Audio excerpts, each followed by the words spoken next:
নমস্কার বন্ধুরা, পূর্ণ রান্নাঘরে আপনাদের প্রত্যেককে স্বাগত। আজ চলে এসেছি নতুন একটি রেসিপি নিয়ে। প্রচণ্ড গরম পড়েছে তো, ফলে উনুনের জ্বালানির পাশে কিংবা আপনি এলপিজি সিলিন্ডারে রান্না করুন না কেন, ওভেনের পাশেও দাঁড়ানো যাচ্ছে না। তাই যাতে কম সময় কোনো একটা রেসিপি বানানো যায় বা রান্না করা যায়, সেই রেসিপি নিয়ে এসেছি। সেটা হলো, রেসিপির নাম নেপালি একটি পপুলার ডিশ, নেপালি চুকাউনি। এটা নেপালের পপুলার ডিশ। আর এই রেসিপিটি কেমনভাবে আমরা বানাচ্ছি, আমরা সম্পূর্ণ রেসিপিটা দেখতে থাকুন। নেপালি চুকাউনি করার জন্য একটা কাঁচের জাম নিয়েছি। এখন আমরা এই কাঁচের জামের মধ্যে যোগ করে দেবো 200 গ্রাম টক দই।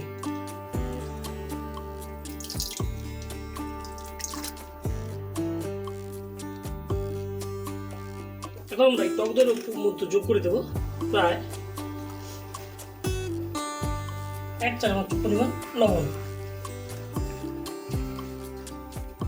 এর সঙ্গে যোগ করে দেবো 1/2 চা চামচ পরিমাণ ভাজা জিরে গুঁড়ো। এখন এটাকে আমরা মিনিট 5 ধরে ভালোভাবে ফাটিয়ে নেব।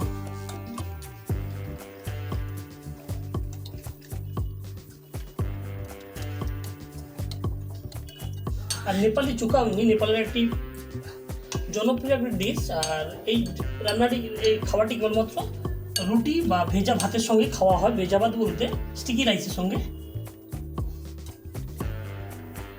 তো এটাকে আমরা মিনিট 5 ধরে ফেটে নিয়েছি। এখন নেপালি চুকাউনি করার জন্য আমরা আলু কেটে নেব। নেপালি চুকাউনি করার জন্য আমরা প্রায় 250 গ্রাম সেদ্ধ আলু নিয়েছি। এখন এই সেদ্ধ আলুগুলোকে আমরা ডুবো ডুবো করে কেটে নেব। তবে এই ক্ষেত্রে আমাদের আলুকে খুব বড় বড় করে কাটার কোনো প্রয়োজন নেই। আপনারা চাইলে এর থেকে একটু ছোট করতে পারেন।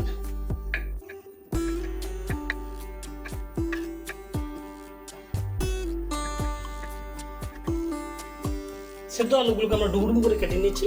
এখন আমরা এই সেদ্ধ আলুগুলোকে ফেটে রাখা টক দইয়ের মধ্যে যোগ করে দেব।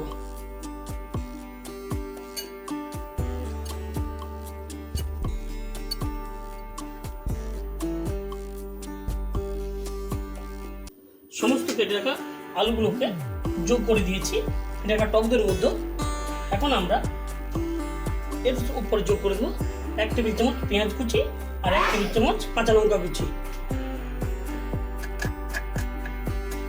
আর নেপালি চুকাউনি করার জন্য পেঁয়াজগুলোকে খুব মিহিভাবে কোচানোর কোনো প্রয়োজন নেই।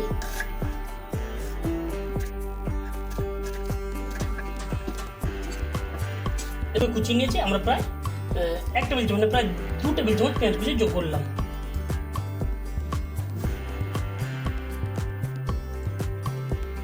এর সঙ্গে আমরা যোগ করে দেবো প্রায় 1 টেবিল চামচ কাঁচা লঙ্কা কুচি। কাঁচা লঙ্কাগুলোকে আমরা ফাইন চপ করে নেব।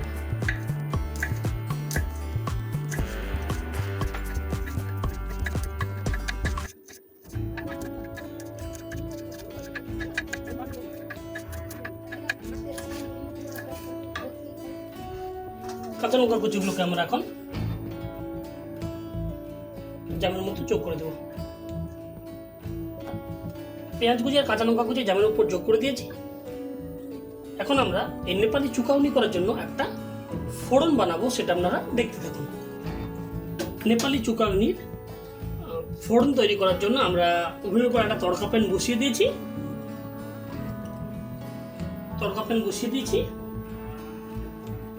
এখন আমরা এই গরম তড়কা প্যানের উপর যোগ করে দেবো প্রায় 1 টেবিল চামচ সরষের তেল। এখন আমরা এই গরম তেলের উপরে যোগ করে দেবো 1 চা চামচ কালো সরষে। আমরা যোগ করে দিচ্ছি 1 চা চামচ গোটা জিরে।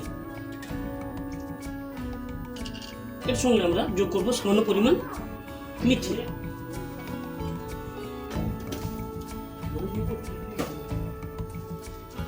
এর সঙ্গে যোগ করছি প্রায় 1 চা চামচ কাশ্মীরি লঙ্কা গুঁড়ো। এখন এটাকে আমরা প্রায় মিনিট খানিক ধরে ভালোভাবে নাড়াচাড়া করে নেব ফোড়নটাকে।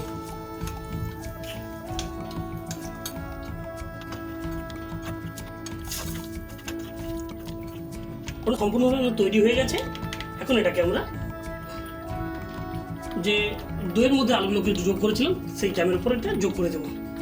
নেপালি চুকানির জন্য যে ফোড়নটা বানিয়েছিলাম সম্পূর্ণ ফোড়নটা এখন আমরা এই জামটার মধ্যে যোগ করে দেবো।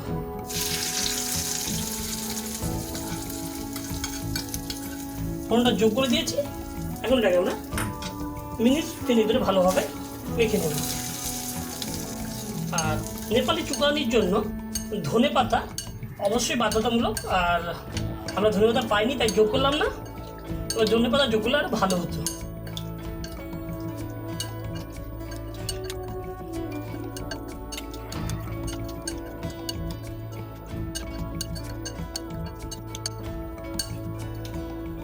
ফোড়নটা যোগ করার পর আমরা সম্পূর্ণভাবে আলুগুলো দই মেখে রাখা আলুগুলোকে ভালোভাবে মেখে নিয়েছি। ফোড়নটা আমরা জামের মধ্যে যোগ করে প্রায় সেদ্ধ আলু আর দইটাকে প্রায় মিনিট 3 ভালোভাবে মেখে নিয়েছি। আর আপনারা দেখতে পেলেন কেমনভাবে আমরা নেপালি চুকানি বানিয়েলাম।